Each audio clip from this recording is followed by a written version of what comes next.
त्यांनी जिंकून आणले होते. कुठे फेडाली पाप, कुठे फेडाल? आणि तेच उमेदवार बोलले होते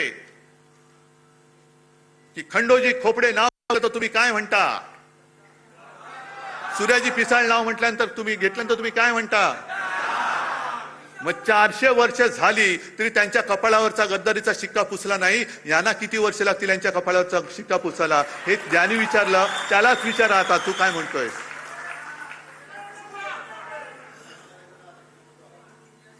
तुम्ही महाराष्ट्राचा विश्वासघात करता.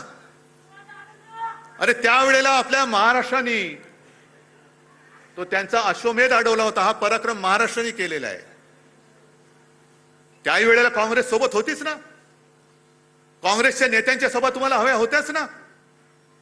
आज एकदम तुम्हाला वाटायला लागलं की शिवसेना काँग्रेसमध्ये विलीन होईल.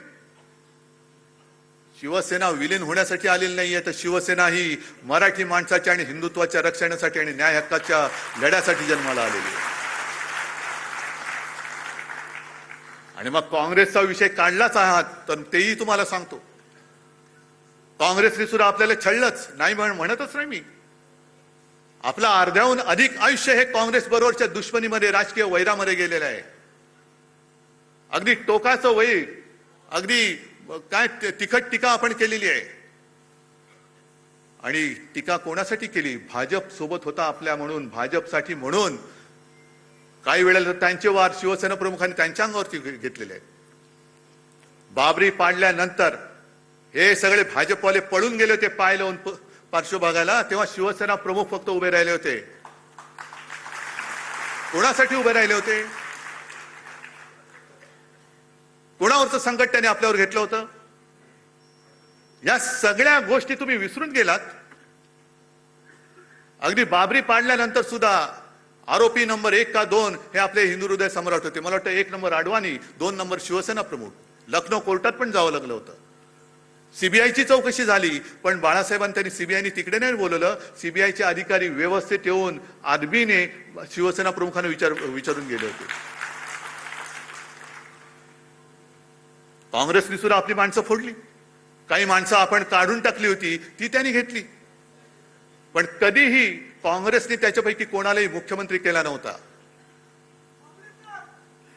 मुख्यमंत्री कुठे होता?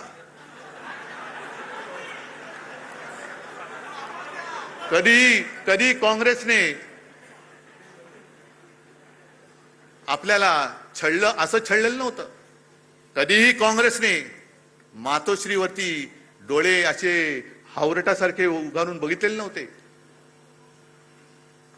पण आज भाजपा शिवसेना मुळासकट उखडून टाकायला निघालेला आहे. मातोश्रीला बदनाम करायला निघालेला आहे. हा फरक आहे. आणि ही संस्कृती, भले काँग्रेस कोण असेल ती असेल, पण तुमच्या हिंदुत्वापेक्षा काँग्रेस त्यांच्या शब्दाला जागलेली आहे.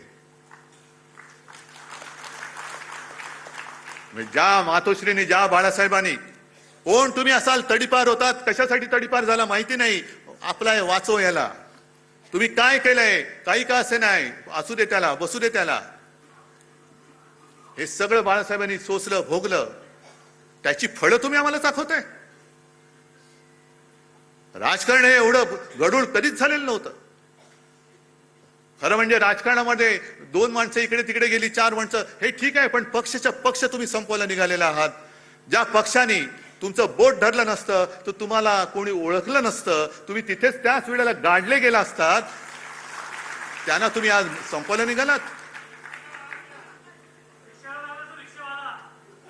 बरं, आज मी आणखीन मुद्दामून एक हे ऐकवतोय. हे आता जे त्यांचं चाललेलं आहे सगळं की टू थर्ड हे कायदेतज्ञ उल्हास बापट की 2/3 लोकांची संमती असावी लागते, या मुद्द्याचा आधार घेतला जातोय. पण तो अर्धवट आधार घेतला जातोय. आता 10व्या शेड्यूल मध्ये असं म्हटलेलं आहे की जर का एखाद्या सदस्यांनी आपणून पक्ष सोडला तर तो डिस्क्वालिफाय होतो या 10व्या शेड्यूल खाली. आणि मग 4थ्या पॅरेग्राफ मध्ये लिहिलंय की यातनं कोण कोण वाचू शकतं, तर पक्षांनी जर का विलिनीकरण केलं आणि त्याला 2/3 सदस्यांनी जर का संमती दिली तर ते वाचतात. म्हणजे निर्णय जो आहे मर्जरचा तो पक्षांनी घ्यायचा. या 6